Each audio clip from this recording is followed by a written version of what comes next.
A millionaire found a poor single mother living in his country house, and his reaction shocked the entire region. Before we start the story, leave in the comments which city you're watching from. And at the end, don't forget to rate this story from 0 to 10. Enjoy the story, everyone. Marcus Ellington had been driving for 6 straight hours when he finally spotted the cabin. 6 hours on the road. 6 hours escaping from Atlanta. From endless meetings, from partners who wouldn't stop calling, from a life that had started to suffocate him like a suit 2 sizes too small. 6 hours dreaming of the absolute silence of the North Carolina mountains, of the smell of pine, of the doing nothing that he deserved after 3 years without taking a single day off. The Ellington family cabin was there, exactly as he remembered it. Dark wood, wide porch, surrounded by trees that seemed to guard ancient secrets. His grandfather had built that place with his own hands, and Marcus hadn't been back since his funeral, 8 years ago. But now he needed that refuge more than ever. Marcus parked his imported car at the dirt entrance, took a deep breath, and smiled for the first time in weeks. Silence. Peace. No urgent emails, no emergency calls, no spreadsheets of results. Just him and nature. He grabbed his Italian leather suitcase, straightened his blazer wrinkled from the trip, and walked to the front door with the key already in hand. He turned the lock, pushed the door, and stepped inside. And then his brain stopped working. There was a woman in the kitchen, a woman in a floral apron, hair pulled back in a messy bun, stirring a pot on the stove as if that were the most natural thing in the world. The smell of tomato sauce filled his nostrils. Marcus blinked, once, twice. The woman kept stirring the pot, humming softly a song he didn't recognize. That's when something hit his shin. He looked down and saw a boy about 7 years old, armed with a plastic sword, staring at him with the fury of a small medieval warrior. "Are you the dragon?" the boy asked, completely serious. Marcus opened his mouth. No sound came out. "Liam, how many times have I told you not to attack strangers?" The voice came from the kitchen, but the woman still hadn't turned around. "But Mom, he looks like a dragon. Look at his face." Marcus finally found his voice, which came out 3 octaves higher than normal. "Excuse me." The woman turned around, and time froze. She had brown eyes, the kind of brown that seemed to contain all the colors of autumn, freckles on her nose, a spot of sauce on her cheek, and an expression that went from shock to fury in approximately half a second. "Who are you?" she asked, holding the wooden spoon as if it were a weapon. "Who am I?" Marcus repeated, incredulous. "Who are you?" "This is my house." "Your house?" "My house." That's when he saw it. The leather sofa his grandfather had loved so much was covered by a colorful crocheted blanket. On the coffee table, there was a lime green plastic dinosaur, 3 headless dolls, and what appeared to be the mortal remains of a jelly sandwich. Marcus stared at the dinosaur. The dinosaur seemed to stare back at him. "Why is there a Tyrannosaurus on my sofa?" "It's a Brachiosaurus," the boy corrected, still holding the sword. "Tyrannosauruses have small arms. Everyone knows that." "I didn't know that," Marcus responded, not understanding why he was discussing paleontology with an invading child. "Mommy." "Mom?" "Liam." A little girl about 4 years old came running from the hallway, her blonde hair flying, holding a stuffed rabbit by what was left of one ear. "Mommy, Mr. Carrot peed in the bed again." "Emma, Mr. Carrot is stuffed? Stuffed animals don't pee." "This one does." Marcus felt a vain pulse in his temple. He had planned this trip for weeks. He had visualized every detail, sleeping in late, having coffee while looking at the mountains, maybe reading a book, definitely not interacting with any human being for at least 10 days. At no point in that visualization was there an entire family living in his cabin. "Listen here," he said, trying to sound authoritative, but his voice came out more like a squeak of desperation. "I don't know who you people are, I don't know how you got in here, but I'm calling the police right now." He pulled his phone from his pocket with a dramatic gesture. The woman put down the wooden spoon and walked toward him. There was something in her eyes now, something that made Marcus take an involuntary step back. "Go ahead and call," she said, her voice firm as steel. "Call the police, call the sheriff, call the governor if you want. But before you do that, take a good look at these 2 children." Marcus looked. The boy had lowered his sword. The little girl was hugging the stuffed rabbit against her chest. Both were staring at him with enormous eyes. "I have somewhere to go," Clara continued, and her voice trembled almost imperceptibly. "I'll sleep in the car if I need to. It wouldn't be the first time. But they can't. They need a roof, a bed, a safe place. And until 3 hours ago, that place was here." The silence that followed was thick enough to cut. Marcus looked at the woman, at the children, at the dinosaur. Brachiosaurus on the sofa, at the pot bubbling on the stove. "What happened 3 hours ago?" he asked, against his own will. Clara took a deep breath. When she spoke, her voice had lost all its previous bravado. "We were evicted. The apartment owner sold the building, gave everyone 5 days to leave. Most had family, friends, somewhere to go. I had nothing, nobody." She swallowed hard. "A neighbor told me about this cabin, said it had been abandoned for years, that nobody came here." She was wrong. Clearly. Another silence. The little girl, Emma, let go of the rabbit and walked toward Marcus with hesitant little steps. He backed away as if she were radioactive. "Mister," she said, looking up with enormous blue eyes, "you're very tall. Does your head hurt from being up there?" Marcus blinked. "What?" "It's just that Liam said that tall people get headaches because the body can't send thoughts that far." "That doesn't make any sense." "Yes, it does," Liam intervened. "The teacher said the brain sends electrical signals. Electrical signals lose strength over distance. You would learn that if you weren't a dumb dragon." "I have a degree in systems engineering from MIT. Marcus didn't know why he was defending himself to a 7-year-old. "What's MIT?" "It's a university. One of the best in the world. Better than Emma's school? Emma's school is a daycare." "So what?" "She learned to tie her shoes last week. Do you know how to tie shoes?" Marcus looked at his own feet. Italian loafers. No laces. The boy followed his gaze and smiled triumphantly. "That's what I thought." Clara, despite everything, let out a sound that could have been a muffled laugh.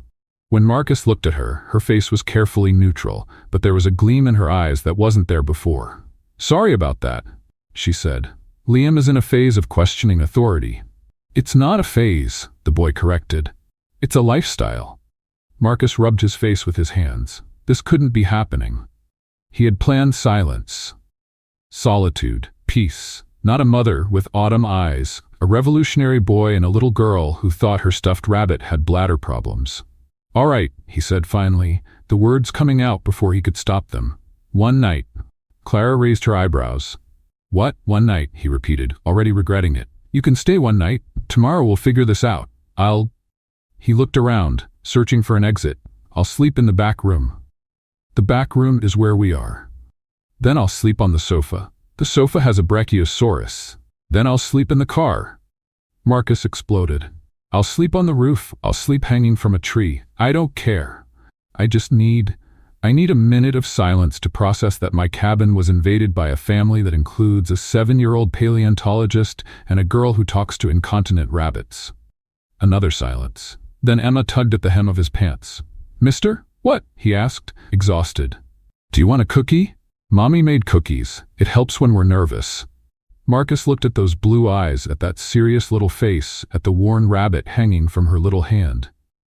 And something inside him, something he didn't even know still existed, broke a little.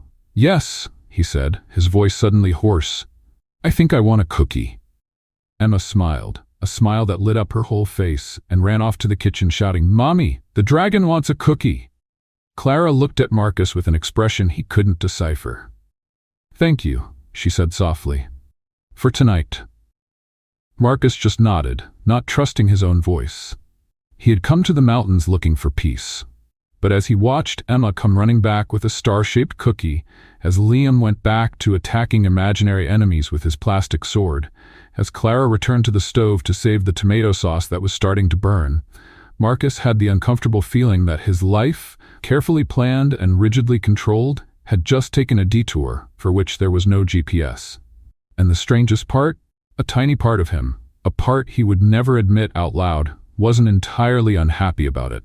The star-shaped cookie tasted like butter, cinnamon, and regret. Marcus chewed slowly, sitting in a chair he didn't recognize, in a kitchen that smelled of home-cooked food for the first time in almost a decade. On the other side of the table, Clara Dawson watched him with crossed arms and an expression that clearly said, I'm waiting for you to realize the size of the mess you just got yourself into." He swallowed the cookie. "So," Clara began before he could open his mouth, "we need to establish some rules." Marcus choked. "Rules? You're establishing rules? In my house?" "Exactly." She pulled out a chair and sat down as if she were about to conduct a board meeting. "First rule, the children go to bed at 8. No exceptions. If you make noise after that time, you'll answer to me. I'll answer to you." "You will. In my own house. I'm glad we're understanding each other." Marcus opened his mouth to protest, but Clara had already moved on. "Second rule, the hallway bathroom belongs to the children from 7 to 8 in the morning. You can use the master bedroom bathroom. The master bedroom is mine." "How convenient, then." He felt that vein in his temple pulse again. "Third rule," Clara continued, relentless, "I cook. You wash the dishes." "Why would I wash the dishes?" "Because you're going to eat the food." "I didn't ask you to cook." "You didn't ask for a cookie either, but you ate 3. Marcus looked at his own hand. Indeed, there were crumbs. When had he grabbed the second and third cookie? "They're good cookies," he muttered, defensive. "I know. Fourth rule. There's more." "Mr. Ellington, I'm just getting started." Clara pulled a small notepad from her apron pocket. A notepad. She had a notepad of rules. Marcus felt a mixture of horror and something that could be reluctant admiration. Fourth rule. Liam is in a questioning phase. He's going to ask things, many things, about everything. You're not obligated to answer, but if you answer wrong, he'll correct you in front of everyone. "What do you mean, answer wrong?" Yesterday, he asked the mailman what the terminal velocity of an African swallow was. The mailman said he didn't know. Liam spent 15 minutes explaining the difference between African and European swallows. "That's from a movie." "I know. He knows too." The mailman didn't know. It was embarrassing for everyone. Marcus rubbed his temples. "And Emma?" Clara's face softened a little. "Emma is simpler. She just needs you to pretend that Mr. Carrot is real." The stuffed rabbit. He has feelings, apparently. Feelings and bladder problems. Nobody's perfect.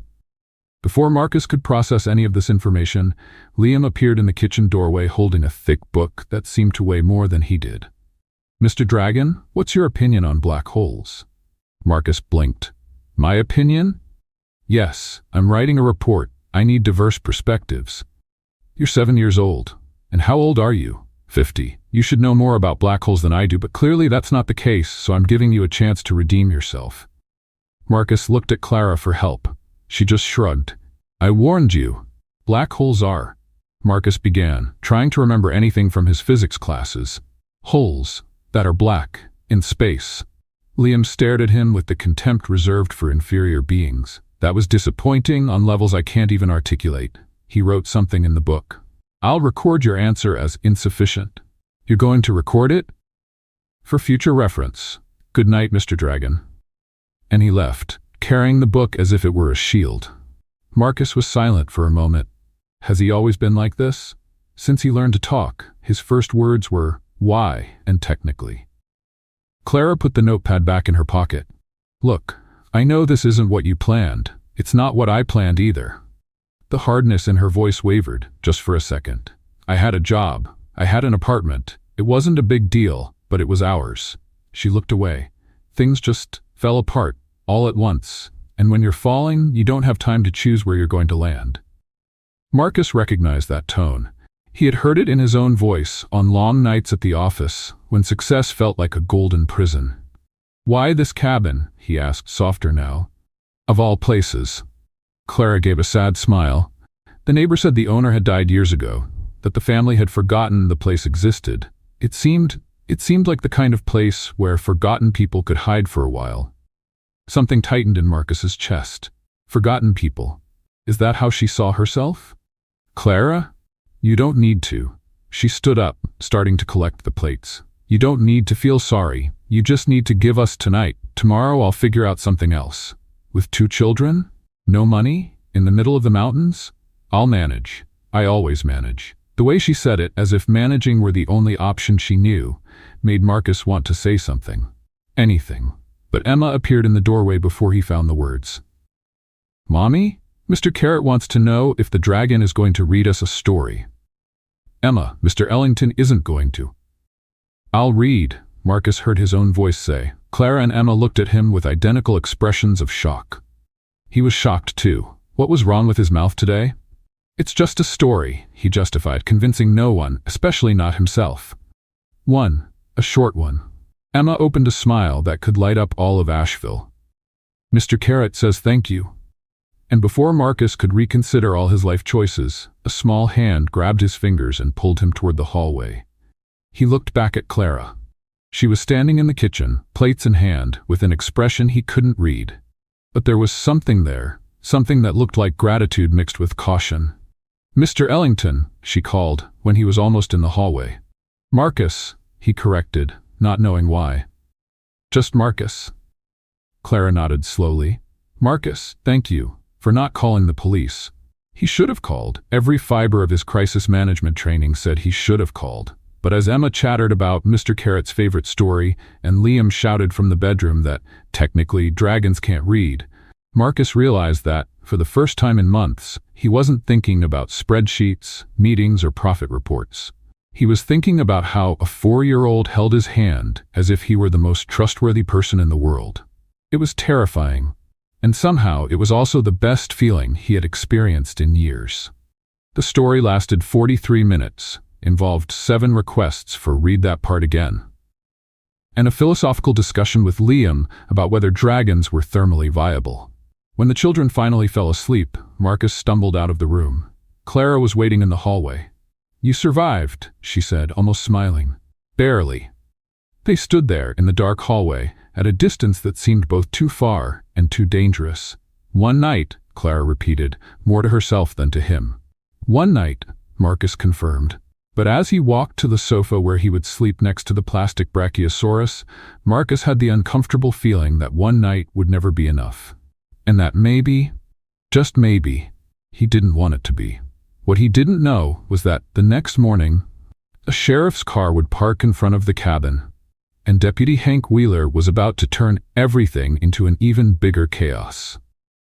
The sheriff's car parked at 7:12 in the morning, with a stop that kicked up enough dust to cover 3 states. Marcus was in the middle of an epic battle with his grandfather's old coffee maker when he heard the engine. Through the window, he saw a burly man getting out of the car with the energy of someone who had just won the lottery and needed to tell everyone. The man wore a uniform that seemed 2 sizes too small and a mustache that looked like it had been drawn by a 5-year-old. "Good morning, cabin dweller," he shouted, already climbing the porch steps. "Deputy Hank Wheeler, Buncombe County Sheriff's Department, here to investigate suspicious activity." Marcus opened the door before the man broke it down. Suspicious activity? Lights on at night, smoke from the chimney, movement of people. Hank counted on his fingers as if listing evidence of an international crime. This cabin was empty for 8 years. 8. And suddenly there's life here? That's suspicious, my friend. Very suspicious.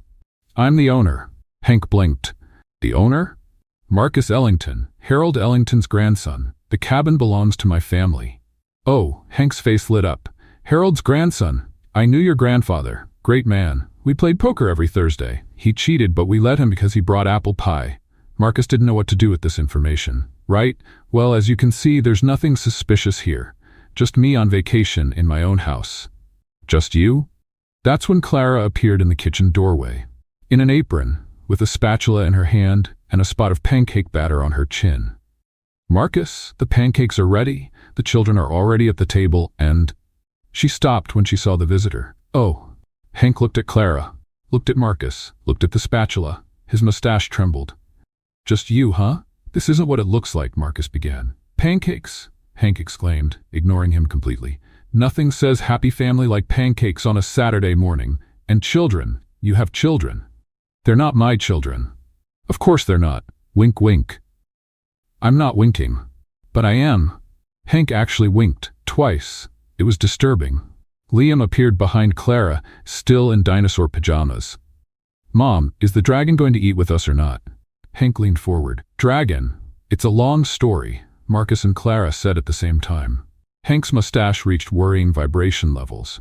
"You talk at the same time. That's a couple thing. My wife and I do that all the time." He pulled out a notepad from his pocket. "I need to write this down for the report." What report? The community welfare report. Part of my civic duty is to keep the town informed about new residents. Clara took a step forward. Deputy Wheeler, I need to explain. Hank, please. Deputy Wheeler is too formal for family. We're not family, Marcus interrupted. Not yet. Hank pointed his pen at him. But I'm sensing something here. An energy. My wife says I have a gift for detecting romance. She calls it Cupid radar. Your wife is wrong. She says that too. Hank put away the notepad. Well, I won't interrupt the family breakfast. Just one more little question. When's the gender reveal party? The silence that followed could have frozen the sun. What? Clara asked, her voice going up 3 octaves. The gender reveal party, to find out if it's a boy or a girl. Hank looked at her belly, which was completely flat. Or is it too early? Sorry, I get ahead of myself sometimes. I'm not pregnant. Oh. Pause. Then why is he here? Because it's his house. Ah, yes, of course. Hank nodded wisely. His house. I get it. Total discretion. My lips are sealed. He walked back to the car, stopped halfway, and turned around. Just to confirm. Pancakes, children, romantic cabin in the mountains, the 2 of you alone. And it's nothing? Nothing. Marcus practically shouted. Perfect. I'll write it down as in denial. I have a special category for that. He got in the car. Welcome to Asheville. Anything you need, call the station. Everyone's going to know about you anyway, so you can ask anyone on the street. The car took off, leaving a cloud of dust and 2 shocked people on the porch. Marcus and Clara stood in silence for a long moment.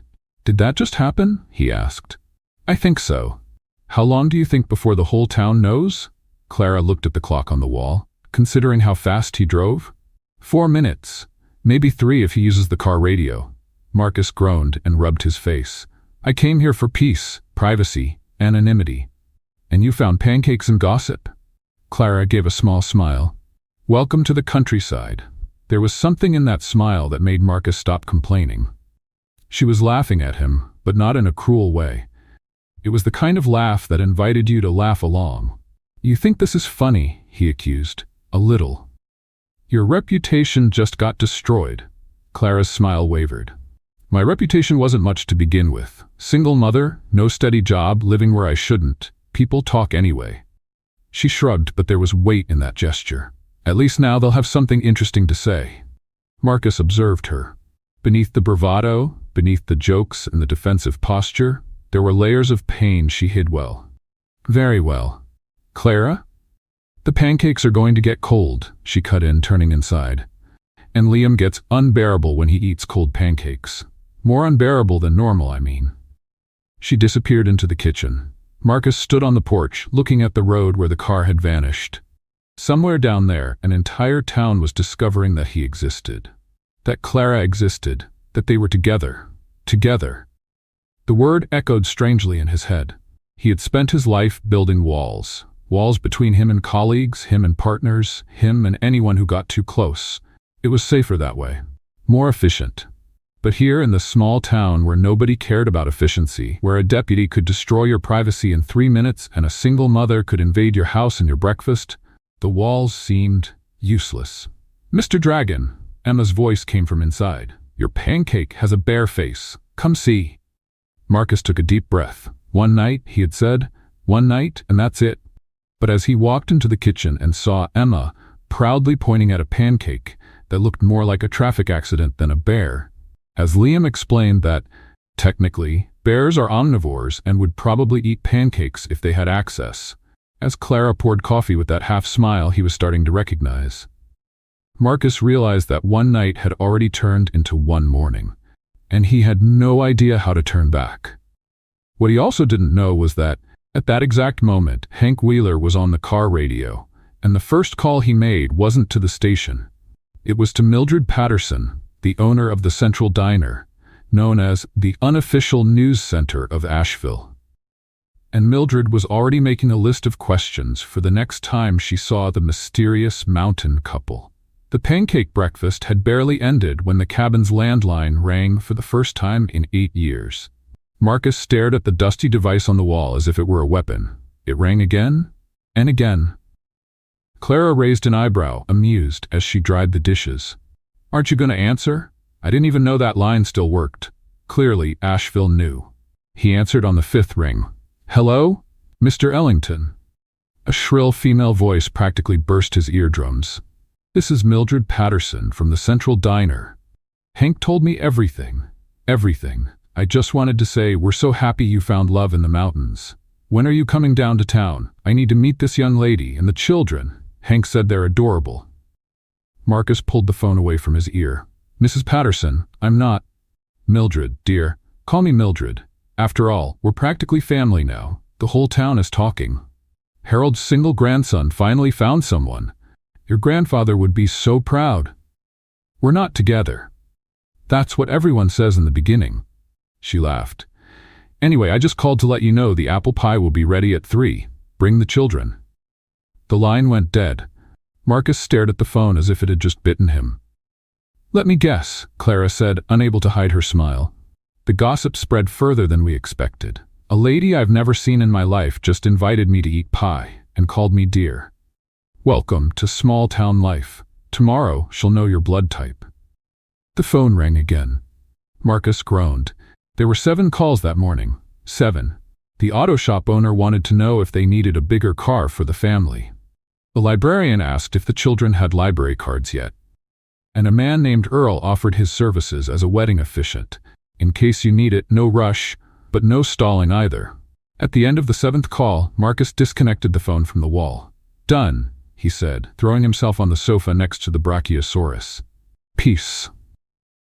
You know they're going to start showing up in person now, right? Marcus stared at her, horrified. They would do that? You really don't know small towns. He needed air, space, anything that didn't involve ringing phones or curious neighbors. I'm going for a walk, he announced, getting up. Running away? Strategically repositioning myself. Clara rolled her eyes, but there was something warm in that gesture. Marcus went out the back door and breathed in the fresh mountain air. Silence. Finally. That's when he saw her car. Clara's old sedan was parked under a tree with the hood slightly open. He remembered her commenting to Liam the day before, thinking Marcus wasn't listening, that the engine was making a worrying noise. He was just going to take a look. A quick look. 5 minutes. 40 minutes later, his hands were covered in grease. He had changed a worn belt, adjusted the spark plugs, and discovered that the oil filter was practically an archaeological relic. What are you doing? Marcus hit his head on the chassis. Anne. He rolled out and saw Clara standing there, arms crossed. I was checking. Checking? The hood was open. It seemed irresponsible to ignore it. The hood was open because I opened it yesterday to look and forgot to close it. Oh, pause. Well, now it's fixed. Clara was silent, studying him with those eyes that saw too much. Why? Why what? Why are you doing this? You could have called a mechanic. You could have ignored it. But you're here, covered in grease, fixing the car of a stranger who invaded your house. Marcus stood up, wiping his hands on his pants and only managing to spread the dirt. You have 2 children, he said, the words coming out before he could filter them. And a car that barely works, in the middle of the mountains. If something happened... He stopped, not knowing how to finish. You're strange, Marcus Ellington. Thank you? It wasn't a compliment. It didn't sound like an insult either. I'm still deciding. Before he could respond, something collided with his legs. Emma was hugging him with all the strength of her 4 years, her face pressed against his grease-covered pants. Mr. Marcus, you fixed Mommy's car. How did you? I was being discreet. Liam saw from the window. He said you looked like a dragon mechanic. Marcus tried to pull away. His feet didn't cooperate. He took a step back, tripped on a root, balanced himself on the bumper, and somehow got even more trapped in the hug. Emma, I'm dirty. Your clothes are going to... I don't care. Mommy said the car was almost stopping working. You saved it. I didn't save it. I just... You're a hero. Marcus looked at Clara, desperate. She was biting her lip, trying not to laugh. Help, he mouthed. You got yourself into this, she replied soundlessly.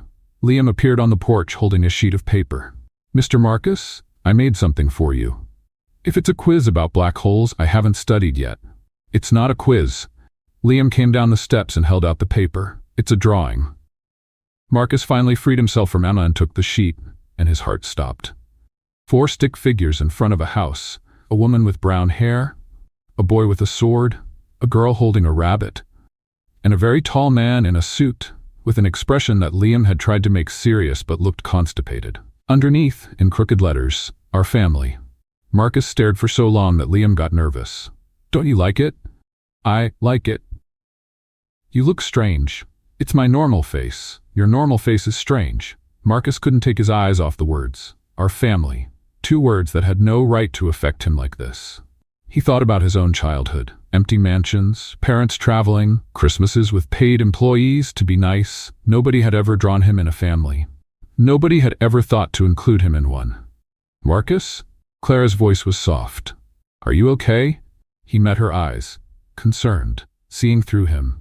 "I am. I just need to keep this somewhere safe." He folded the paper with reverent care and put it in his shirt pocket. Liam smiled. "I knew you'd like it. Dragons like treasures." Marcus swallowed the lump in his throat. "Yeah, I guess they do." That afternoon, while Clara prepared lunch and the children played in the yard, she appeared on the porch where Marcus was sitting, still holding the drawing. She didn't say anything, just sat down next to him and held out a cup of coffee. He drank and stopped. It was perfect. Strong, no sugar, slightly bitter. "How did you?" "You complain about everything," she said simply, "but you didn't complain about yesterday's coffee, so I paid attention." Nobody ever paid attention to him that way. To the Marcus who liked bitter coffee. To the Marcus who fixed cars. To the Marcus who kept children's drawings like treasures. He opened his mouth to say thank you. That's when they heard the engine. A luxury car was coming up the dirt road, kicking up dust, completely out of place in that rural landscape. Marcus recognized the vehicle before he even saw the license plate, and his stomach sank. "Who is it?" Clara asked, noticing the change in his face. Marcus stood up slowly, the drawing still in his pocket, the coffee forgotten. "My past," he said, coming to collect. The car stopped, the door opened, and Sloane Whitford stepped out, impeccable as always, with a smile that didn't reach her eyes.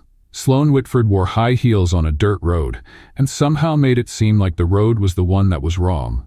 She walked to the porch with the grace of a runway model, each step calculated, her immaculate white blazer contrasting with the dust around her.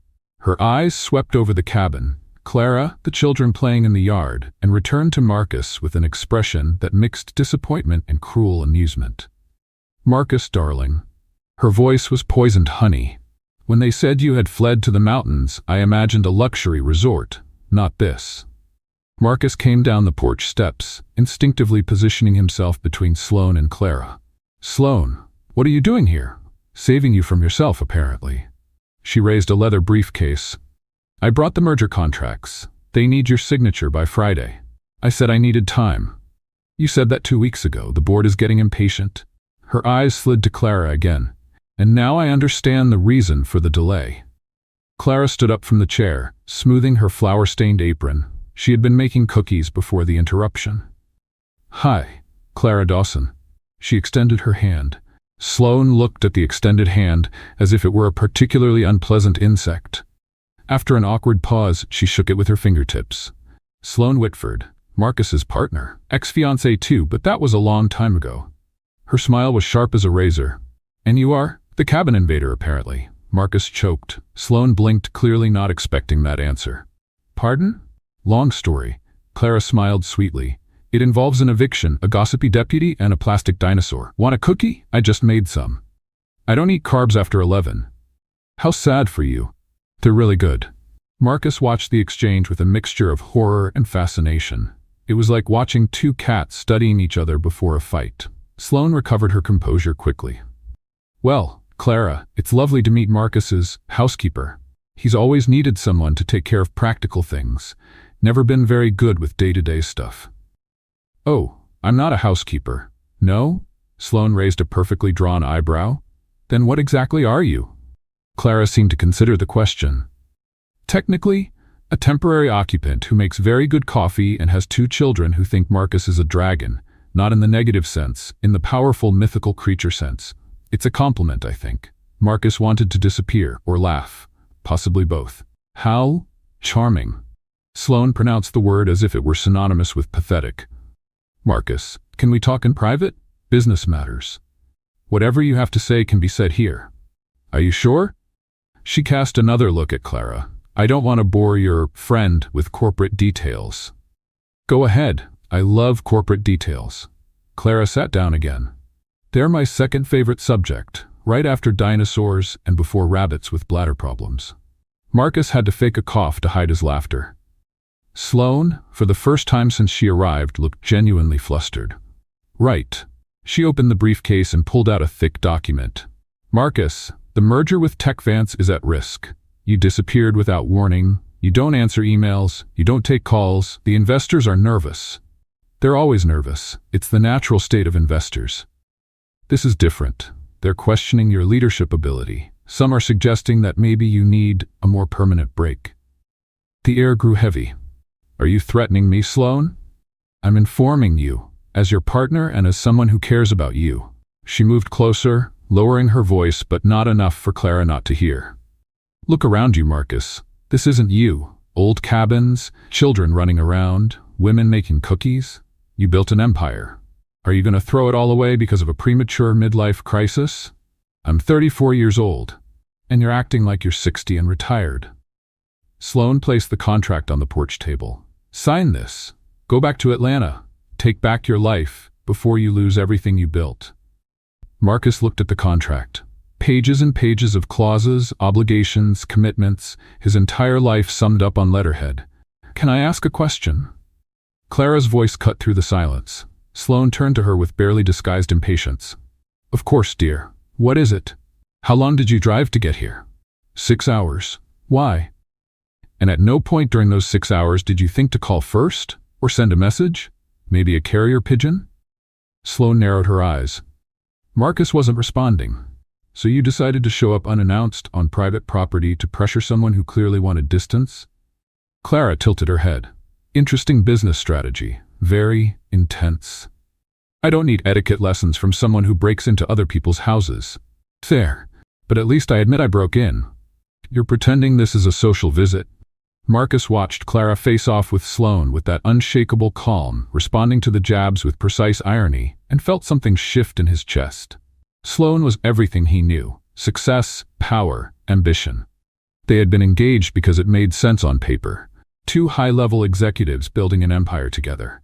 But Clara was chaos. Cookies and children and absurd rules and perfect coffee. Nothing about her made sense on paper.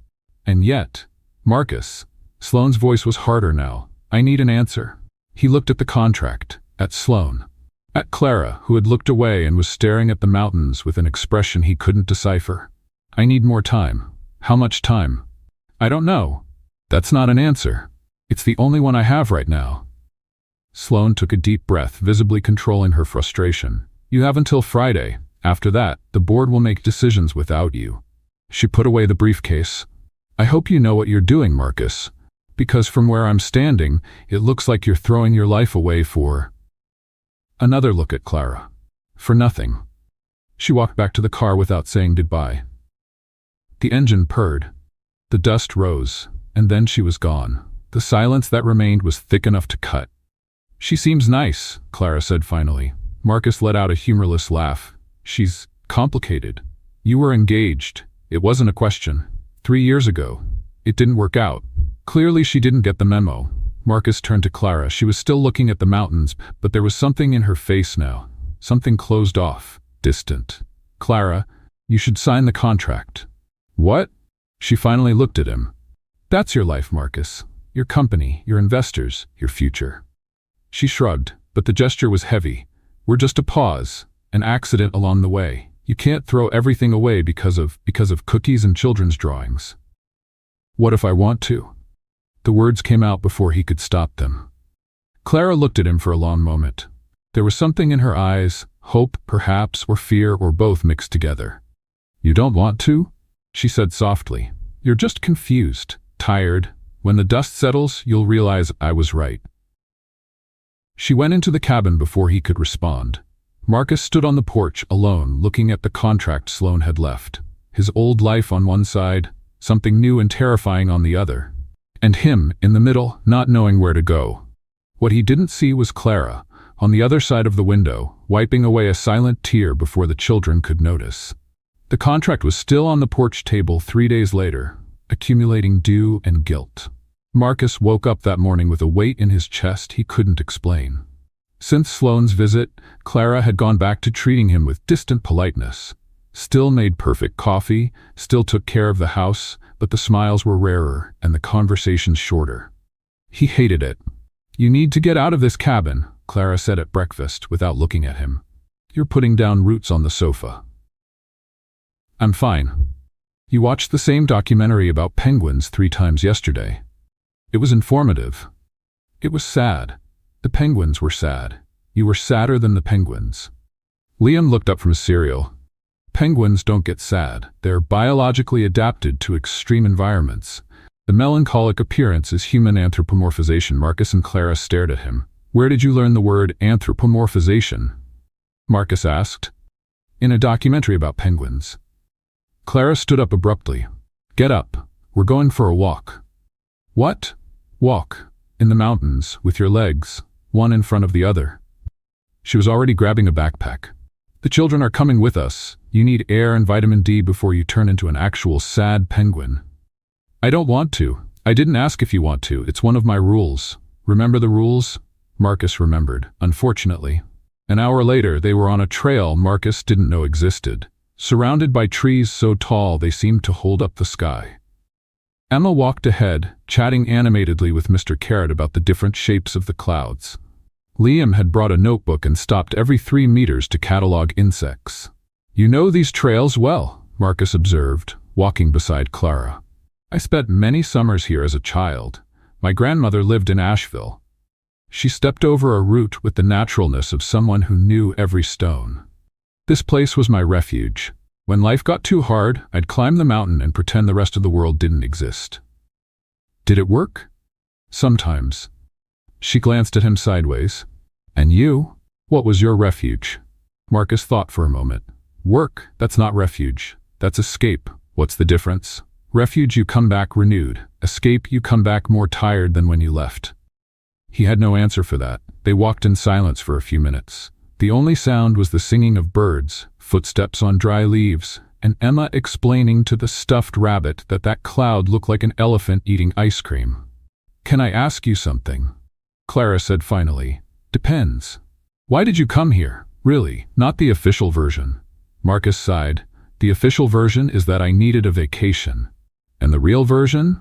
He was silent for so long that Clara thought he wasn't going to answer. "I had a panic attack," he said finally, the words coming out as if they had physical weight. "In the middle of a board meeting. 30 executives looking at me while I couldn't breathe, couldn't speak, couldn't do anything but feel like I was suffocating."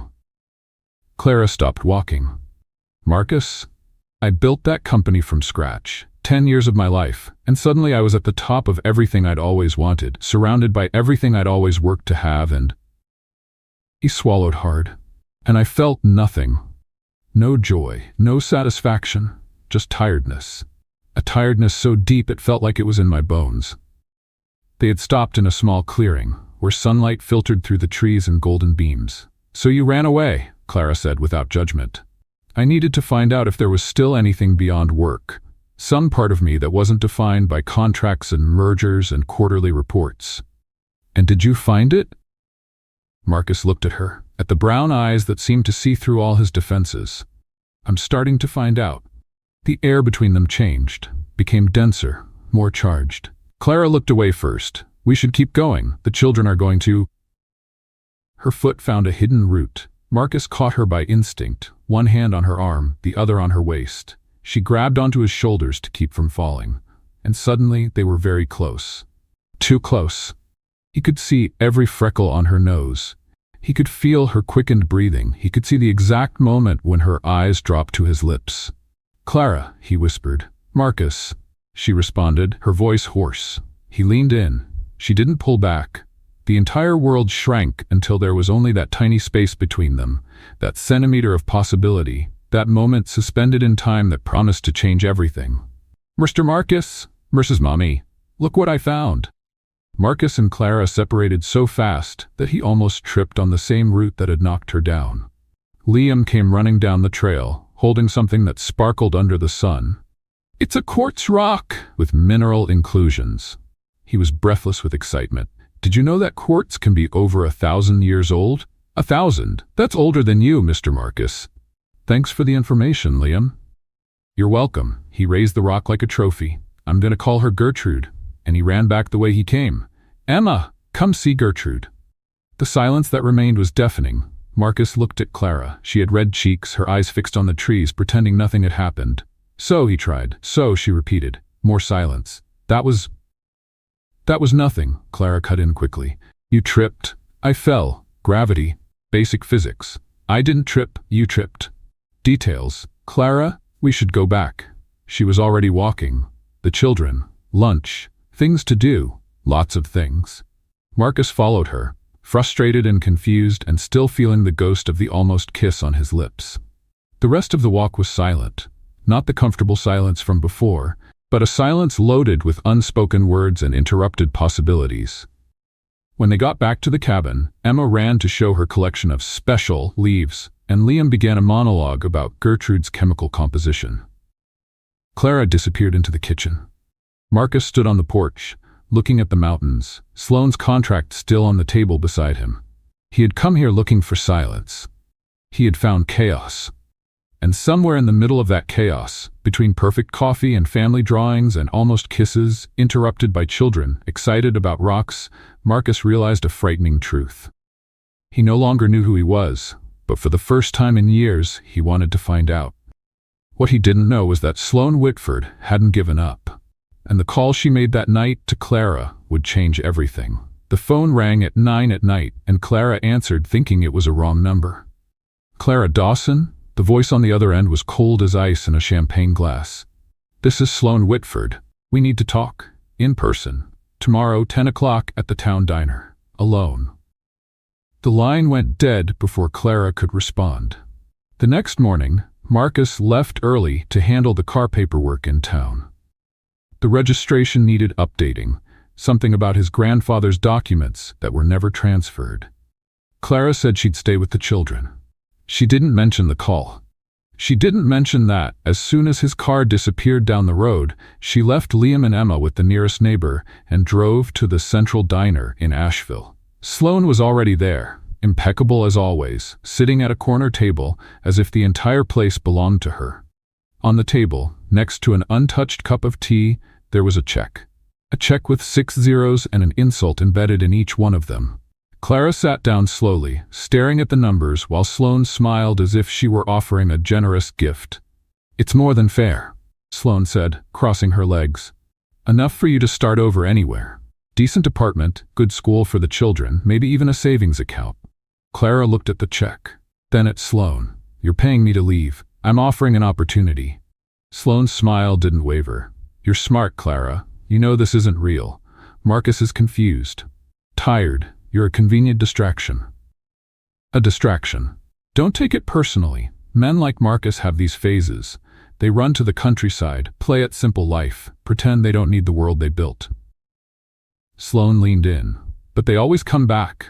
And when Marcus comes back, you'll just be a funny story at business dinners. Clara felt each word like a cut. He's not like that. Dear, I was engaged to him for 2 years. I know Marcus better than he knows himself.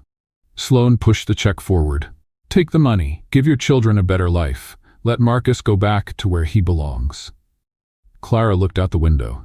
Across the street, Mildred Patterson was pretending to sweep the sidewalk while clearly trying to read lips. How long? Clara asked. Pardon? How long did it take him to get over you? Sloane blinked. That's not. 2 years engaged. You broke up 3 years ago. Clara stared at her. If you know Marcus so well, you must know. Or had he already moved on before you broke up? Sloane's smile cracked. You don't know what you're talking about. Maybe not, but I know one thing. I don't need your money to make my decisions. She tore the check in half, then in 4, then in 8. The pieces fell on the table like sad confetti. Sloane stood up, her composure recovered. You're gonna regret this. Probably. But I'll regret my own choices, not yours. Clara walked out of the diner with her head held high. But in the car, her hands were shaking. Sloane was right about one thing. This wasn't real. Marcus had a whole life waiting. And Clara had what? 2 children, no job, no house. She was a pause, an accident. When she got to the cabin, she packed in silence. 2 backpacks and a rolling suitcase with a broken zipper. She was carrying the first backpack when the sheriff's car parked at the entrance. "Clara," Hank got out with his usual smile. "Going shopping? I can give you a ride. Mildred's peach pie is divine."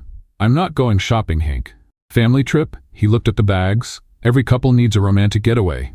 I'm leaving, like not coming back." His smile crumbled. "But what about Marcus, the children, Mr. Carrot?" "We're all going, except Marcus." Hank took off his hat. "That doesn't seem right. You two seemed right together, like pie and ice cream." "Sometimes things seem right, but they're not." Hank stood there, clearly not knowing what to do. "Want me to call someone? Let Marcus know?" "No." Clara took a deep breath. "Please, Hank, just let me go." He looked at her for a long moment, his mustache drooping with sadness. "All right, but if you change your mind," he pointed to the car, "you know where to find me." Hank got in the car slowly, casting one last look at her before starting up. The car went down the dirt road, and Clara was alone. She went back to get the rest of the things. That's when she saw the notebook. It had fallen from the backpack, pages exposed, messy handwriting visible. But it wasn't the only notebook on the floor. Marcus was at the door, holding her old notebook, the one with the blue cover. "Where did you find that?" Her voice came out strangled. "Under the sofa." His eyes were red. "Clara, what is this?" He had read it, all the fears, all the goals. The last entry, "I don't deserve someone like him," but for a moment it was nice to pretend. "You were leaving," Marcus said. "It's best for everyone." "For who?" "Because it's not for me." "Sloane was here. She said I'm a distraction." "And you believed her?" "I believed what I already knew." Marcus crossed the room. "Then let me tell you what I know. For the first time in years, I want to get out of bed. Your son calls me a dragon. Your daughter gives me cookies. You make me want to be better." "Marcus, if you leave, you'll take the only thing that made me feel alive again." "I'm scared," she whispered. "Me too. But maybe we can be scared together."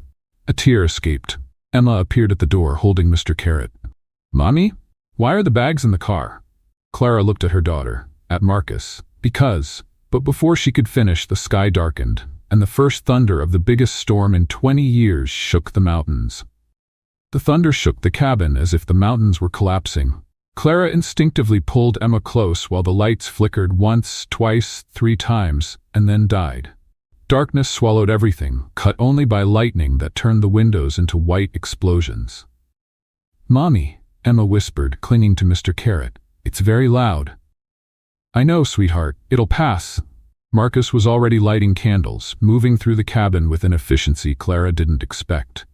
Liam appeared in the hallway, holding Gertrude, the quartz rock, like a protective amulet. "Technically," he said, his voice trembling just a little, "thunder is just sound waves caused by the rapid expansion of air heated by lightning. There's no rational reason to be afraid." "Are you scared?" Marcus asked. "No. I'm making scientific observations." Pause. "Can I make scientific observations in your room?" Nobody slept that night. The storm roared outside like a wounded animal. Trees groaned under the wind. The rain beat against the windows so hard it seemed to want to come in. Clara, Marcus, and the children stayed in the living room, gathered around the candles, waiting. Around 3 in the morning, Emma started to shake. At first, Clara thought it was fear. The girl was curled up on the sofa, hugging the stuffed rabbit, her eyes closed. "Emma?" Clara touched her forehead, and froze. "Marcus?" The urgency in her voice made him turn immediately. "What is it? She's burning up." Marcus crossed the room in 2 steps and touched Emma's forehead. The heat was alarming, even through her skin. "How much?" Clara was already looking for the thermometer in the backpack she hadn't unpacked. 103.1. Her voice trembled. "No, wait. 103.6. Does she have a history of high fever?" "Sometimes, when she was a baby, but never like this." Clara picked Emma up. The girl was limp, her eyes glazed. "Emma, sweetheart, can you hear me?" "Mommy?" The voice was a thread. "Mr. Carrot is cold." Clara looked at Marcus. The fear in her eyes was something he would never forget. "Hospital," he said. It wasn't a question. "The road. I'll drive." "Marcus, the world is falling apart out there." "I will drive."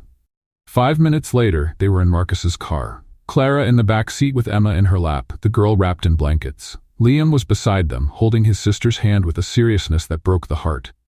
Everything's going to be okay, he said to Emma, but he seemed to be trying to convince himself. Statistically, most childhood fevers are viral and self-limiting. Thank you, Liam, Clara whispered. You're welcome. I researched it. When Mr. Carrot had an imaginary fever last month, I was preparing myself. Marcus started the car and turned on the headlights. The rain was a solid wall of water. The nearest hospital is 40 minutes away in normal conditions. And in these conditions? He didn't answer. Just put it in gear and started down the dirt road that was now a river of mud. The first 10 minutes were silent, except for the rain hammering the car roof and Emma's quick breathing. Marcus drove with his hands gripping the wheel, his eyes fixed on the few meters of visibility the headlights offered. She's getting hotter, Clara said from the back seat. How much? I don't know. The thermometer keeps slipping. She's sweating a lot. 15 minutes to the main road. Marcus? I know. I'm going as fast as I can. A sharp curve. The car skidded. Clara held Emma tight while Marcus corrected the direction, his heart in his throat. Sorry, he said. Don't stop. No matter what happens, don't stop. They reached the main road and found a barrier. 2 police cars blocked access, red and blue lights spinning in the darkness. A police officer in a rain cape signaled for them to stop. Marcus rolled down the window. The rain invaded the car immediately. Road closed, the officer shouted over the noise of the storm. Tree fell 2 miles ahead, detour through Route 9. I have a sick child, high fever. I need to get to the hospital. The officer looked at the back seat, at Clara holding Emma, at the girl's pale face. Route 9, 3 miles back, turn left. It'll add 20 minutes, but it's the only way. He hesitated. Good luck. Marcus was already backing up before the officer finished speaking. 20 minutes, Clara said, her voice breaking. Marcus, she can't wait 20 minutes. She'll wait. He met her eyes in the rearview mirror. I promise. Route 9 was worse. Narrower, more winding, darker. Marcus drove as if his life depended on it, because in a way, it did. Emma started mumbling nonsense. Mommy, the dragons are flying. I know, sweetheart. They're good dragons. They're protecting us. Mr. Carrot wants water. I'll give him water later. Rest now. Liam held his sister's hand in silence, tears running down his face that he didn't try to hide. How much longer? Clara asked. 10 minutes. She stopped sweating. Is that bad? Marcus didn't answer. He pressed harder on the accelerator. The longest 10 minutes of all their lives. When the hospital lights appeared through the rain, Clara let out a sob she had been holding since they left the cabin. Marcus stopped at the emergency entrance and got out of the car running. He opened the back door, took Emma from Clara's arms, and went through the automatic doors shouting for help. Nurses appeared immediately. A gurney. Quick questions. Age, weight, how long with fever, any allergies. Clara answered on autopilot, holding Emma's hand until the moment she couldn't anymore. Double doors closing between her and her daughter. Ma'am, you need to wait here. She's my daughter. I know, the doctors will take care of her. You need to wait. Clara stood in the hallway, soaked, shaking, looking at the closed doors. That's when she felt Marcus's hand in hers. She didn't turn around. She didn't need to. I can't lose her, she whispered. Marcus, I can't. You won't. He squeezed her hand. She's strong, just like her mother. Liam appeared beside them, holding Mr. Carrot. Emma asked me to take care of him while she was busy, he said, his voice small. I promised I would. Clara knelt down and hugged her son with all the strength she had. You're the best brother in the world. I know, he said, but his voice failed. She's gonna be okay, right, Mom?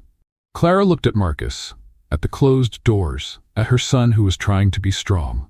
She will, she said. She has to be. The following hours were a blur of waiting, cold coffee, and heavy silence. Marcus didn't let go of Clara's hand for even a second, and when the doctor finally appeared at 6 in the morning, with the sun rising through the hospital windows, Clara held her breath. His face revealed nothing. The doctor smiled, and Clara felt her legs give way. She's going to be fine, he said, holding her by the arm before she fell. Viral infection with high fever, but she responded well to the medications. She's awake and asking for a Mr. Carrot? Clara let out a laugh that was half a sob. It's her stuffed rabbit. Ah, the doctor looked relieved. Well, she can have visitors. One at a time, preferably. Clara looked at Marcus. He nodded. Go.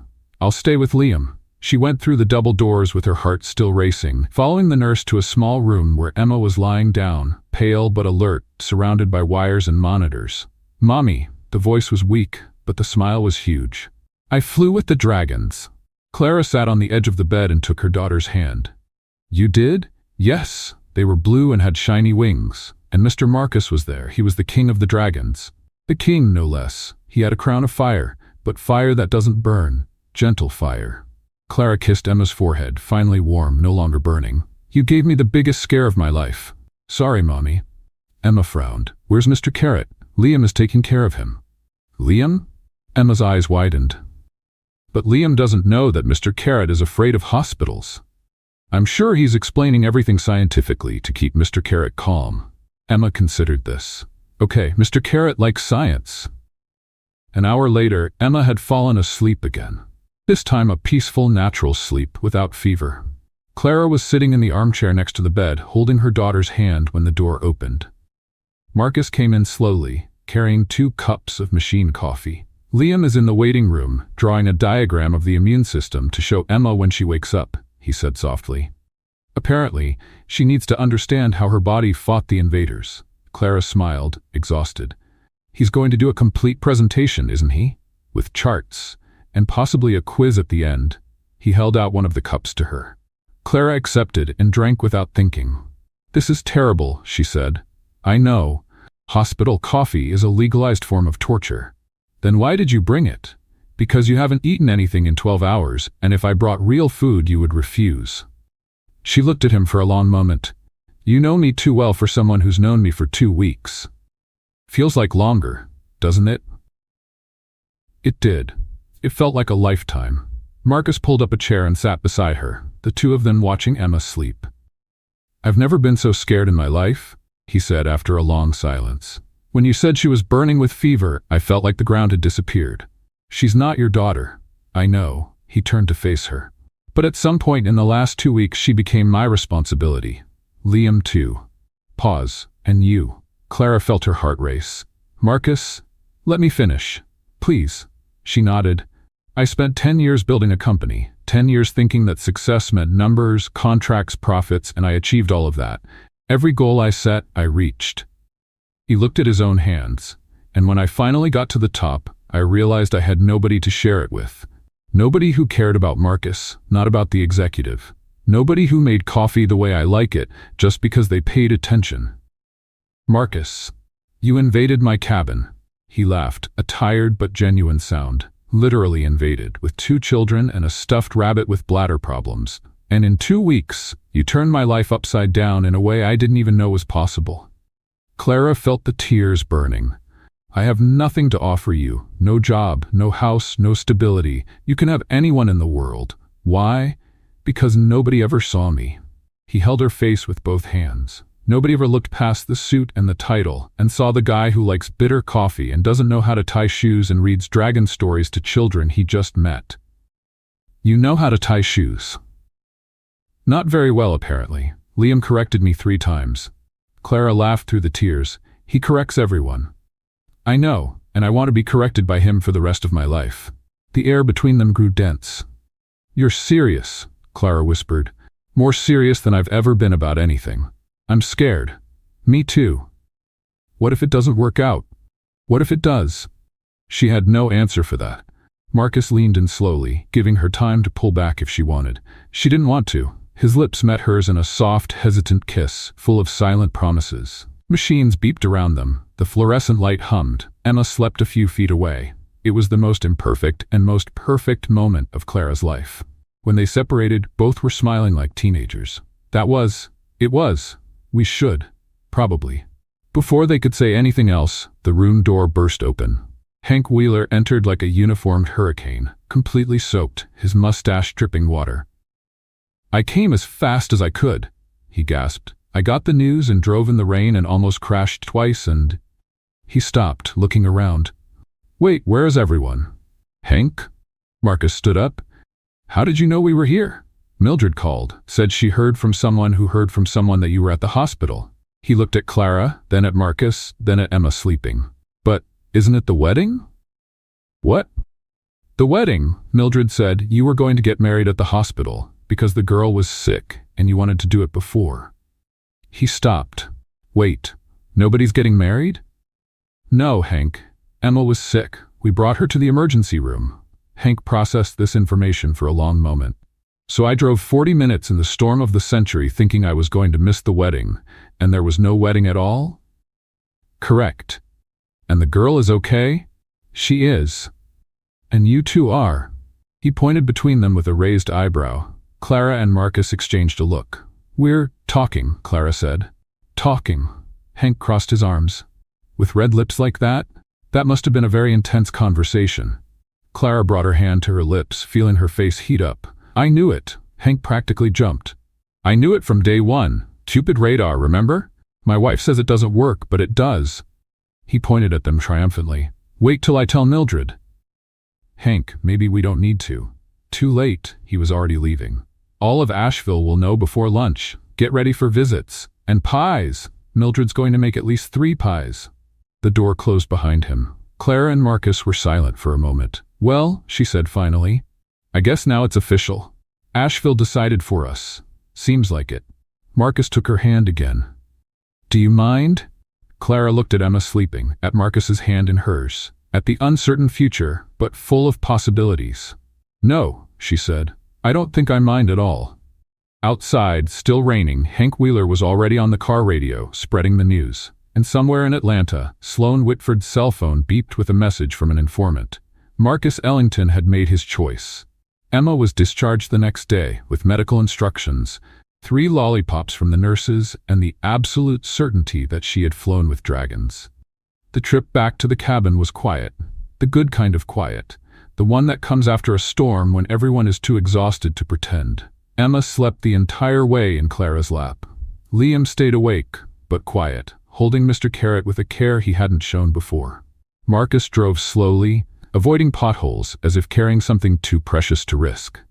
When he finally parked in front of the cabin, Clara let out a sigh of relief. Home sweet home, she murmured. Home sweet invaded cabin, Marcus corrected. Details. They put the children to bed, and then, exhausted, they slept too. Clara in the room with Emma and Liam, Marcus on the sofa next to the plastic brachiosaurus. Neither had the energy to discuss the kiss, the future, or anything that required more than 3 working neurons. The next morning, everything changed. The first gift appeared on the porch before breakfast. Clara opened the door and almost tripped over a huge basket, decorated with pink bows and a card that said, For Asheville's cutest couple, with love, Mildred, and the entire diner staff. Inside were pies. 3 pies. Exactly as Hank had promised. Marcus? Clara called. You need to see this. He appeared with a coffee mug in hand, wisdom, his hair still messy. What is? He stopped. Are those pies? 3 from Mildred. Why? Apparently we're Asheville's cutest couple now. Marcus blinked. It's been 1 day since we kissed. Once. Technically twice. There was the second one in the hospital parking lot. Right, twice, and we're already the cutest couple? Welcome to small town. The second basket arrived at 9. This one was from Earl, the man who had offered officiant services. It contained a bottle of wine, 2 crystal glasses, and a laminated pamphlet titled Mountain Weddings, Packages and Prices. The third basket arrived at 10:30. It came from the library and contained 3 books. Communication in Relationships, How to Raise Children in Blended Families, and mysteriously, Raising Backyard Chickens, a practical guide. Chickens? Marcus stared at the book. Maybe it's symbolic, Clara suggested. Symbolic of what? I have no idea. Liam appeared in the living room holding Gertrude. Statistically, small communities demonstrate greater interest in other people's relationships due to limited local entertainment. You're basically the town's soap opera. Thanks for the analysis, Liam. You're welcome. There's a lady on the porch wanting to know Mom's ring size. Clara and Marcus looked at each other. Ring size? Clara repeated. For the ring, she said. I told her I didn't know, but that technically rings can be resized. The lady was Dorothy Henderson, owner of Asheville's only jewelry store. It took Clara 20 minutes to convince her they didn't need rings yet. Yet, Dorothy repeated, beaming. I'll come back next week. At noon, Marcus decided to go into town to buy milk. A strategic mistake. When he came back, 2 hours later, his face was the shade of someone who had been through a traumatic experience. "What happened?" Clara asked. Marcus just pointed outside. Clara went to the window. Marcus's luxury car was decorated with cans tied to the bumper, colorful ribbons on the antennas, and a huge sign on the back window, "Just date already." "Who?" Clara began. "Everyone. Community effort. The mechanic provided the cans, Mildred supplied the ribbons, and Hank painted the sign personally. With his own hands." He was proud. Genuinely proud. Emma came running. "Mr. Marcus, your car is so beautiful. It looks like a princess car." "Thank you, Emma. That was exactly the look I was going for." Clara bit her lip, trying not to laugh. "It's not funny," Marcus said. "It's a little funny. My car looks like a carnival parade. A romantic parade." Hank's car parked at 3 in the afternoon. He got out carrying a folder. "Couple. I came to offer my professional services." "What services?" Marcus asked fearfully. "Marriage counseling. 12-step program based on 23 years of marriage." "Hank, we're not married yet. That's why it's preventive counseling." Clara took the papers. The first step was, always say yes, dear, even when you don't agree. The 7th was, when you're wrong, apologize. When you're right, apologize too. "Your wife wrote this, didn't she?" Marcus asked. "How do you know?" "A hunch." That night, after the children went to sleep, Clara and Marcus sat on the porch. "This is crazy," Clara said. "The whole town treating us like we're official." "Does it bother you?" "A little." She turned to him. "If it doesn't work out, everyone will know. There's no way to fail quietly here." Marcus understood the fear. "I still haven't resolved things with Atlanta. With the company, with Sloan." "I know. As long as that's not settled, there will always be a shadow." "And will you be pulled back?" Marcus looked at her, at the cabin, at the mountains. "No, but I need to make it clear, officially." He took her hand. "You deserve someone who's 100% here." Clara squeezed his hand. "When are you going to settle it?" "Soon. Sloan doesn't give up easily. I noticed. But I've chosen." He looked at her. "You know that, right? I choose. Every morning you make coffee, I choose again." "That's a lot of pressure for coffee." "The coffee can handle it." She laughed. "Okay, settle your things. We'll be here." Marcus kissed her softly. "Thank you for believing, even when you're scared. Someone has to make this relationship work. And you can't even tie your shoes properly." "Liam told you?" "Liam tells everything. He's basically Hank in miniature." Marcus groaned. "Don't compare my future stepson to Hank Wheeler." "Future stepson? Are we making assumptions?" "Dorothy's coming back next week with rings. I'm preparing myself." Clara laughed louder. From inside, the sound woke Emma, who appeared at the porch door, dragging Mr. Carrot along the floor. "Mommy? Mr. Marcus?" Clara turned around. "What is it, sweetheart? You should be sleeping." Emma rubbed her eyes, sleepy. "I had a dream. A good dream or a bad dream? Good."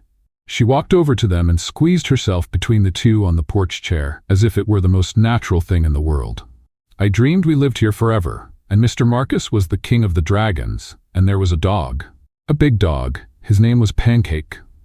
Marcus looked at Clara over Emma's head. "Pancake?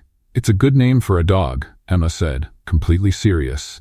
"Don't you think?" "I think," Clara answered softly. "It's a perfect name." Emma smiled, satisfied, and rested her head on Marcus's shoulder as if she'd been doing it for years. "Mr. Marcus?" "Yes?" "You're going to stay, right? Forever?" Marcus felt his chest tighten. He looked at Clara, at the stars above them, at the little girl who had invaded his life along with her mother and questioning brother. "I will," he said, "forever." Emma nodded, as if that settled everything. "Great, because Pancake is going to need someone to walk him." 5 minutes later, Emma was sleeping between them, Mr. Carrot fallen on the porch floor, the stars shining over the cabin and the mountains. Clara rested her head on Marcus's shoulder. "Forever is a long time," she whispered. "I know." "Are you sure?" Marcus looked at the woman who had invaded his house, at the child asleep in his lap, at the chaotic and imperfect and absolutely wonderful life he had found without looking for it. "I've never been more sure of anything." Clara smiled and closed her eyes. And there, on the porch of the cabin that was now theirs, under a sky full of stars and promises, the improvised little family slept together for the first time. The proposal came on a Tuesday, between pancakes and coffee, as if Marcus were asking to pass the sugar. "Come to Atlanta with me." Clara choked on her orange juice. Liam looked up from the quantum physics book he was reading at breakfast. Emma continued feeding Mr. Carrot imaginary crumbs, completely oblivious to the moment. "What?" Clara managed to say after coughing for 30 seconds. "Atlanta. With me. All three of you." Marcus said this as if it were the most logical thing in the world. "I have a house there. Big, with enough rooms for everyone. You have a house." "Technically it's a mansion, but I don't like that word. It sounds pretentious." "Because it is pretentious, Marcus. Mansions are pretentious by definition." "It has a pool," he offered, as if that solved everything. Clara looked at him, then at the children, then at the cabin around them. The cabin that had become home in the last few weeks. The cabin where she had learned to breathe again. "I can't just move to Atlanta." "Why not?" Because. She searched for reasons. "Because it's Atlanta. It's a big city. It has traffic and buildings and people who don't know everyone by name. That's considered an advantage in some circles." "Not in my circles." Marcus stood up and walked over to her, kneeling beside the chair in a way that made her heart race. "Clara, I've thought a lot about this. I'm not going to abandon the company. It's 10 years of work, and despite everything, it's still part of who I am. But I'm also not going to abandon you." He took her hand. "So the only solution is to bring the two worlds together. And how exactly do you plan to do that?" Marcus smiled. That smile she was starting to recognize as, "I have a crazy plan, but it's going to work. Do you remember the chicken book the library sent?" Clara blinked, confused by the change of subject. "The practical guide?" "That one. I read it." "You read a book about raising chickens." "I did. And I also read about urban gardens and about how to transform large spaces into more welcoming environments." He stood up and started walking around the kitchen, gesturing as he spoke. "The mansion has a huge backyard I've never used. I always thought it was a waste, but I didn't know what to do with it. Now I know." "What are you suggesting?" "Garden. Chickens. A porch with rocking chairs just like this one." He turned to her. "We can have a piece of the countryside in the middle of Atlanta. And on weekends, holidays, vacations, we come back here to Asheville, to the cabin." Clara was silent, processing. "You want to raise chickens at your mansion in Atlanta?" "I do." "Real chickens, that lay eggs and make noise at 5 in the morning?" "Exactly. The neighbors are going to hate you."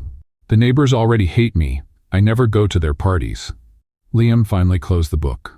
"Statistically speaking," he said, adjusting the imaginary glasses he didn't wear but pretended to wear when he wanted to look intellectual, "Atlanta offers significant advantages. Greater access to educational resources, libraries with more extensive collections, and—" He made a dramatic pause. "The private school in Atlanta has a gifted program." Marcus and Clara turned to him. "How do you know that?" Clara asked. "I researched it. While you were busy being romantic on the porch, I was planning my academic future."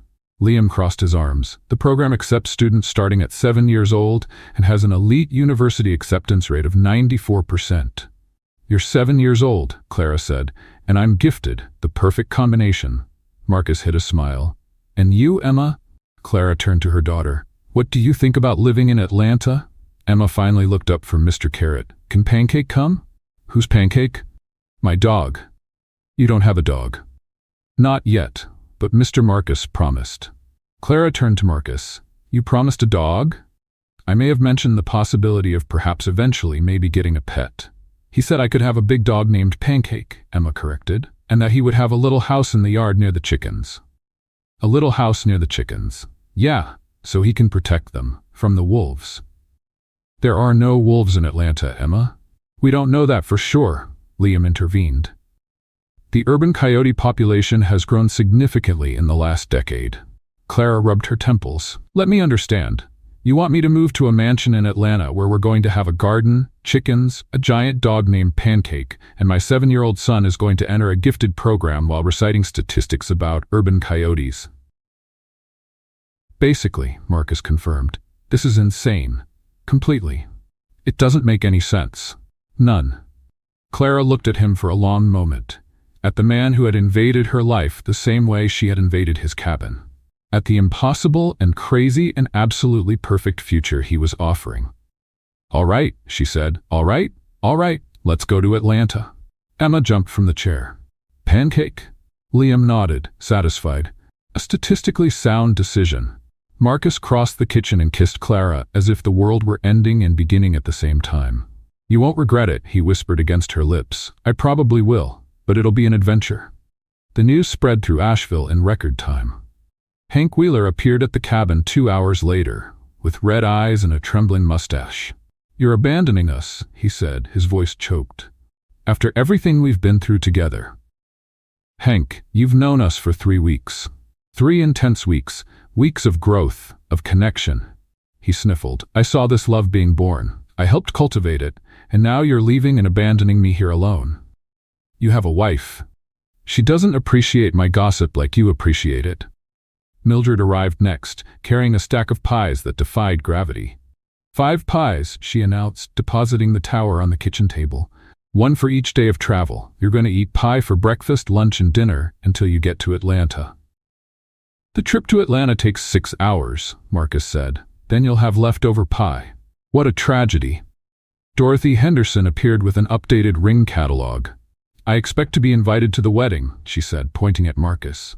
"I've been saving the perfect ring since the day you arrived, size 7.5. I have a sixth sense for these things."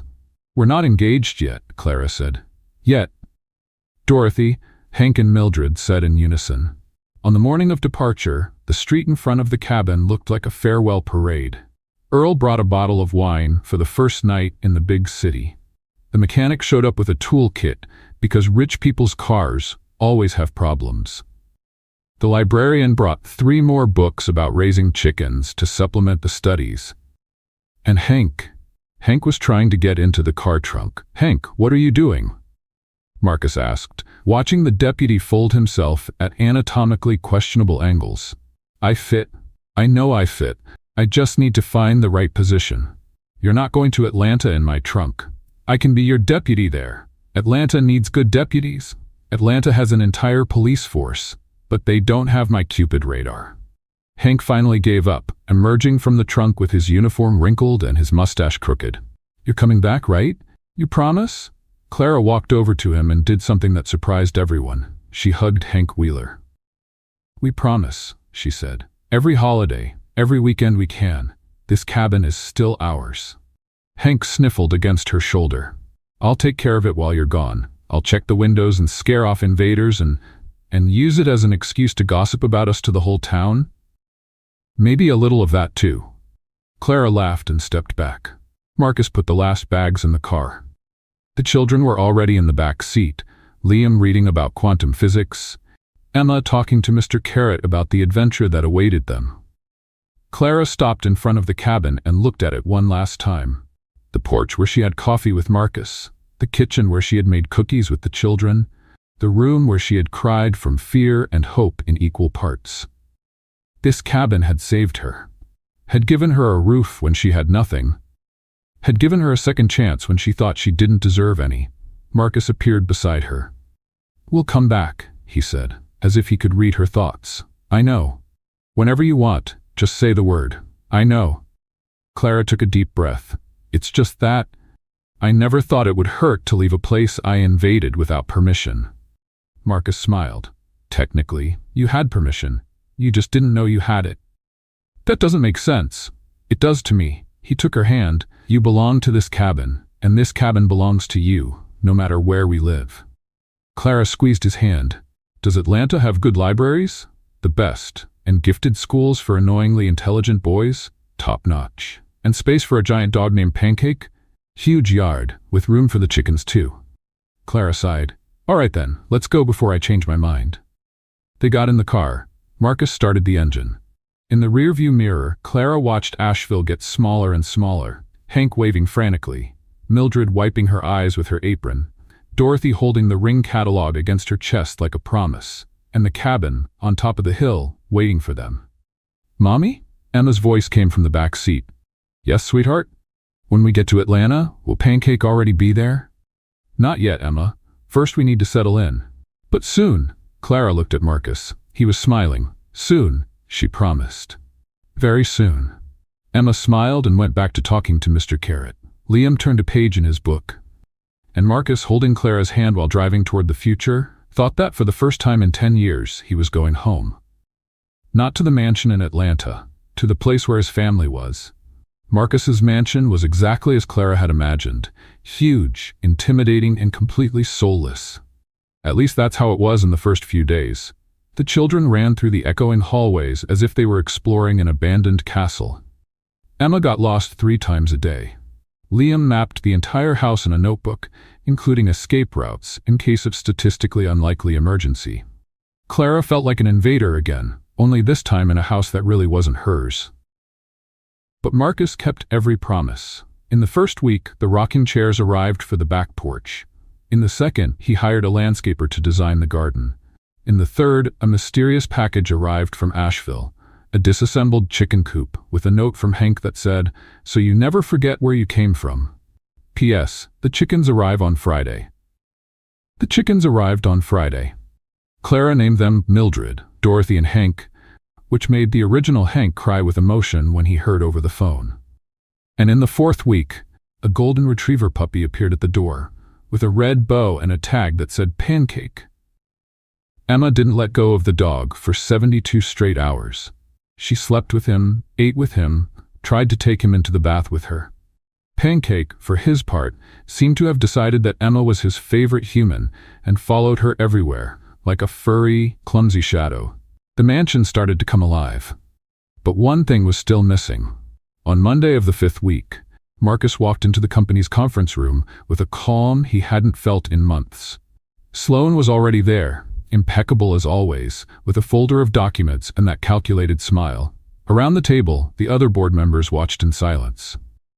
"Marcus," Sloane indicated a chair. "What a surprise, you finally decided to show up." "I show up when it's necessary, Sloane. Today is necessary. The board is concerned about your distraction, your prolonged absence, your new priorities."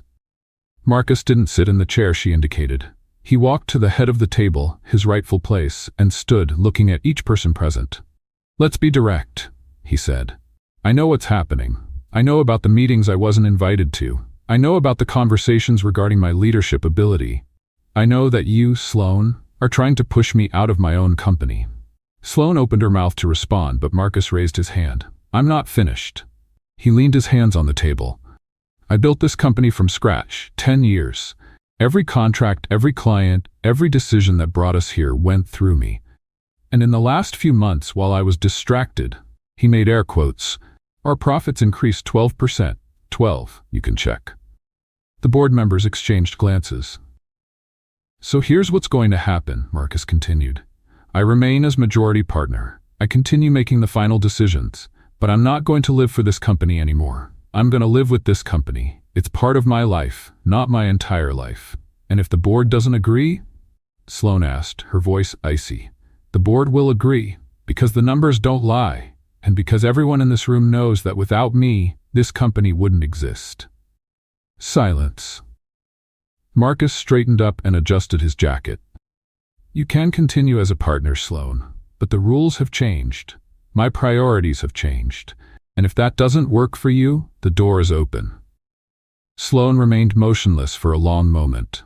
For the first time since they'd known each other, she didn't have a sharp response, didn't have a counterattack. Just the realization that she had lost, not the company, but the battle for control of Marcus. "All right," she said finally, her voice neutral. "Your rules." Marcus nodded and walked to the door. He stopped with his hand on the doorknob. "Oh, and Sloane?" She looked up. "I'm getting married. Soon. You're not invited." The door closed behind him with a soft and definitive click. The following months passed like a dream Clara didn't want to wake from. Liam entered the gifted program and, as predicted, corrected 3 teachers in the first semester. The coordinator called Clara twice, not to complain, but to ask if she was sure he was only 7 years old. Emma finally gave up on teaching Pancake to sit, but discovered he was excellent at destroying cushions and chasing the chickens around the yard. She considered it a victory. And Clara, after much insistence from Marcus, opened Clara's Cookies, a small bakery in downtown Atlanta that started timidly and became a craze in 3 months. The star-shaped cookies were the most popular, the same ones she had made for Marcus on the first night at the cabin. The mansion no longer felt like a mansion. It felt like a home. And when Thanksgiving arrived, 6 months after that crazy move, Clara woke up to the smell of coffee and the certainty that she finally belonged somewhere. "Good morning," Marcus said when she came down to the kitchen, still in pajamas. "Good morning." She accepted the mug and took a sip. "Perfect. I know, 6 months of practice." Liam appeared carrying a suitcase. "Technically, we should have left 12 minutes ago to maintain the optimal travel schedule." "Good morning to you too, Liam." "Good morning. We're late." Emma came right behind, being dragged by Pancake. "Pancake knows we're going to see Uncle Hank. He's excited." "How do you know he's excited?" "Because he only ate 2 shoes today instead of 3. Clara decided not to question the logic. The road to Asheville felt different now. Shorter, more familiar, as if the mountains were welcoming old friends. When Marcus's car parked in front of the cabin, Clara felt her chest tighten in a good way. "We're here." Emma jumped out of the car before it even stopped completely, Pancake jumping after her. The cabin porch was packed. Hank Wheeler was the first to run toward them, arms open, mustache trembling with emotion. "You came back." He hugged Marcus with surprising strength. "I knew you would come back. I told everyone." "Hank, you're crushing me." "It's the hug of love, Marcus. Accept it." Mildred appeared with a tray of pies. Dorothy came right behind, holding a velvet box that she didn't try to hide at all. "I saved it," she said, discreetly handing the box to Marcus. "Size 7.5, like I said from day one." Marcus tucked it in his pocket with a knowing smile. The Thanksgiving party was everything Clara could dream of. Mildred had made turkey, pies, and 3 more dishes that nobody asked for but everyone ate. Hank told gossip about all the residents of Asheville from the last 6 months, including the fact that Hank the chicken, the one in Atlanta, was clearly the prettiest of the 3, according to reliable sources, which is myself. Liam presented a PowerPoint chart on the tablet about why Thanksgiving is statistically the best holiday, including data on caloric consumption, average family time together, and probability of fights, which was surprisingly low in Asheville. Emma spent the entire afternoon trying to train Pancake to carry a little basket with napkins. Pancake ate the napkins 3 times. "He's almost there," Emma insisted. "Of course he is," Clara agreed, with no conviction whatsoever. When the sun began to set, painting the mountains orange and pink, Marcus took Clara's hand. "Come with me." He led her to the back porch, the same porch where they had sat on the first night, where they had talked about fears and dreams, where everything had started. "Marcus, what?" He knelt down. Clara stopped breathing. "Clara Dawson," he said, pulling the box from his pocket, "you invaded my cabin 8 months ago, without permission, with 2 children, a stuffed rabbit, and 0 shame." "Marcus, let me finish." He opened the box. The ring sparkled under the sunset light. "You invaded my cabin, my routine, my entire life, and I will never ever be able to thank you enough for it." Tears ran down Clara's face. "I spent 10 years building a company, but you taught me to build a home." His voice failed. "I don't want to wake up anymore without you making coffee. I don't want to sleep anymore without the children running through the hallway. I don't want to live anymore without this crazy and perfect family you gave me." "Marcus? Clara Dawson, will you marry me?" The silence lasted 2 seconds. Then Clara threw herself into his arms with such force that they both almost fell off the porch. "Yes," she said, laughing and crying at the same time. "Yes, yes, yes." Marcus put the ring on her finger. "Perfect size." Dorothy really did have a 6th sense. "I knew it." Hank's shout came from inside the house. "I knew it from day one. Cupid radar, people. Cupid radar never fails." Emma came running onto the porch, holding a handful of flower petals she had collected from Mildred's garden without asking permission. "It's time," she shouted, throwing the petals in the air. The petals fell on Marcus's face, on Clara's hair, on Pancake's snout, who tried to eat them and choked. Liam appeared with the tablet under his arm. "I prepared a presentation about the statistical benefits of marriage. It includes data on longevity, financial stability, and general happiness. There are 47 slides. Can I present now?" "Maybe later, Liam," Clara said, still hugging Marcus. "I also proclaim myself official best man," Hank announced, appearing on the porch with a pie balanced in his hand. "It's tradition. The deputy who predicted the romance is automatically the best man. It's the law." "That's not a law, Hank." "It is now. I just made it up, and as local authority, I approve it." Dorothy was already planning the wedding out loud for anyone who wanted to listen. Mildred was listing how many pies would be necessary, at least 15, according to her calculations. Earl was asking if he could officiate the ceremony since he had the pamphlet. And in the middle of all that wonderful chaos, Clara looked at Marcus, at the man who had transformed an invasion into a home.